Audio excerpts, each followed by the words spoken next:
In the name of God, in whom we live and move and have our being. Amen.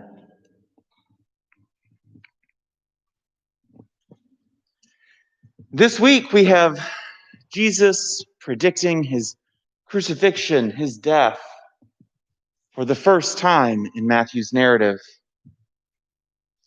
We pick up where we left off last week, where Peter has confessed that Jesus is the Messiah, God's anointed, the one who will bring salvation to all people.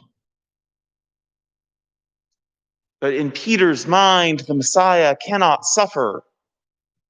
The Messiah will be a mighty military leader, coming to overthrow the oppressors because might makes right, and God has the most might. Jesus today begins to show his disciples that he must go to Jerusalem and undergo great sufferings, be killed, and on the third day be raised again. And Peter, ever the first to speak or step in the water, says, "God forbid it, Lord. This must never happen to you." But Jesus turns to Peter and says, "Get behind me, Satan. You are a stumbling block to me, for you are setting your mind not on divine things, but on human things."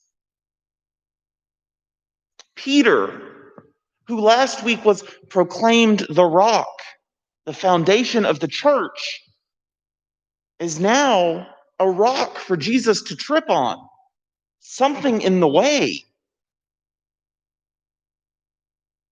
And then Jesus tells the disciples, tells us, "If any want to become my followers, let them deny themselves and take up their cross and follow me.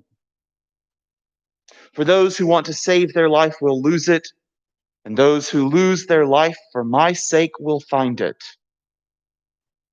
For what will it profit them if they gain the whole world, but forfeit their life?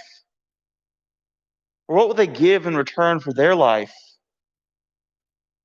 For the Son of Man is to come with his angels in the glory of his Father, and then he will repay everyone for what has been done."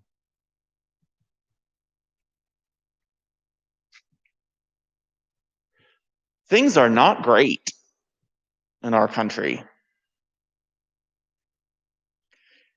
By some measurements, they're as bad as they've always been. We're just getting a different exposure now.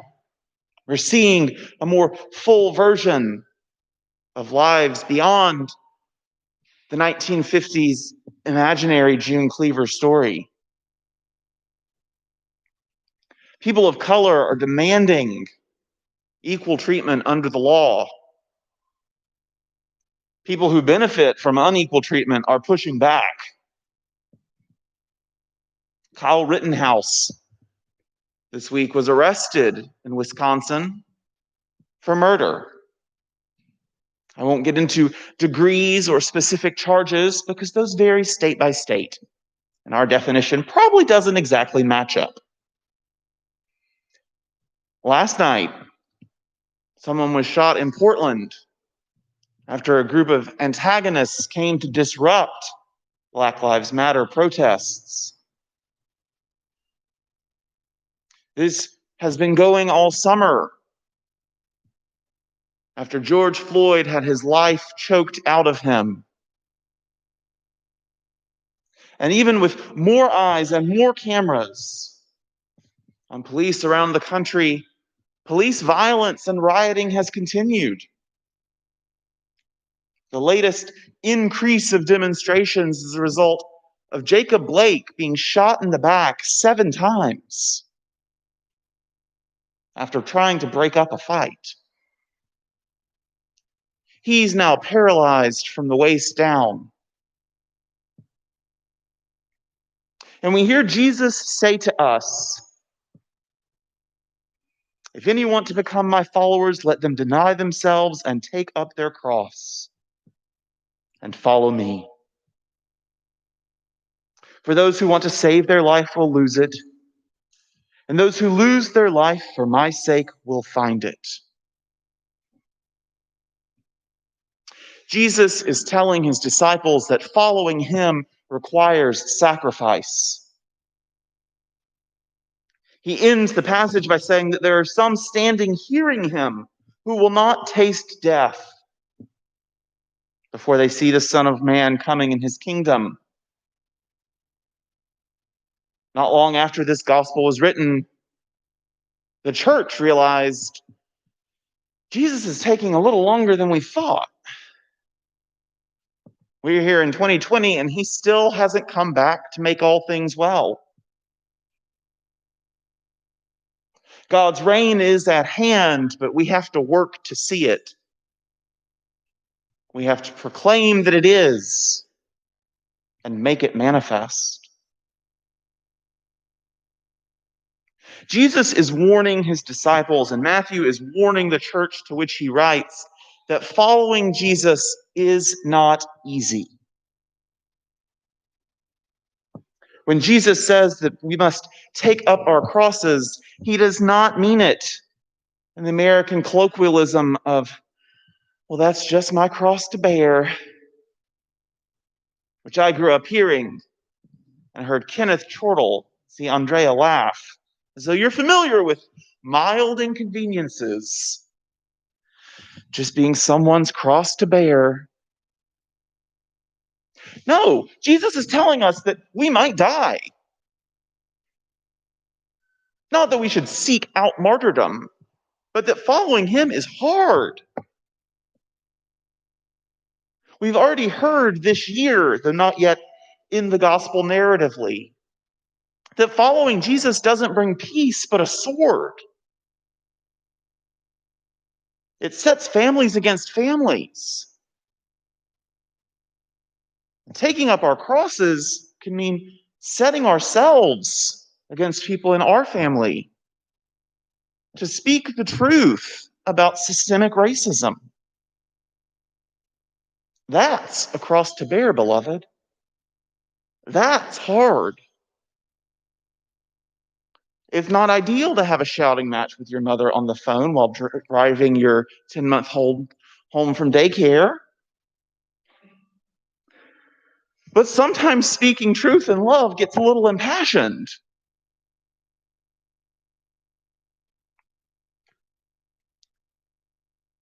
And maybe we hear each other, and maybe we don't. But our job as Jesus' disciples is to tell the truth and to not keep ourselves comfortable in doing it. We'll be starting to do some work here in this church by volunteer of reading together some books, starting with a book to do work of racial justice. But beyond that means having conversations, telling the truth to one another or to our families, and being honest about where we are. That's what Jesus is warning us about today. Following him means taking up our crosses, completely changing our lives, potentially losing everything we know to follow the one who has brought salvation to us all. Not through might making right, but through self-giving and self-sacrifice.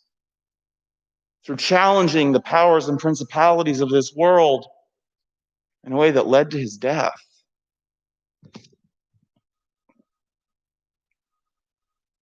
None of that is easy. And Jesus tells us that. But he tells us that it's not the end of the story either. He tells us that he will come with his angels in the glory of the Father and will repay everyone for what has been done. He promises that those who want to save their lives in the grand scheme of things will lose their lives in Jesus' love and God's truth. We, as Christ's body, bear witness to that. That when we lose our lives, we are not lost. Christ is with us as we gather here and there. If we lose our families, which is not ideal and is yet possible, Jesus makes that clear. We have those with whom we have been joined in the resurrection through our baptisms, Christ's body, the church, to carry our burdens and to share our joys, to weep when we are weeping, as we've done over the last 2 weeks, and to laugh when we are laughing, as we may do this Friday in our first parish Zoom pizza party. More information about that in What's Happening. Those who want to save their life, Jesus says, will lose it. And those who lose their life for my sake will find it. What's happening in our country right now isn't actually new. We're just seeing more of it.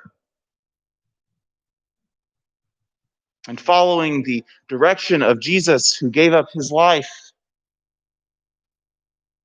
we have Jesus' promise that if we follow him and lose our lives, we will in fact gain it.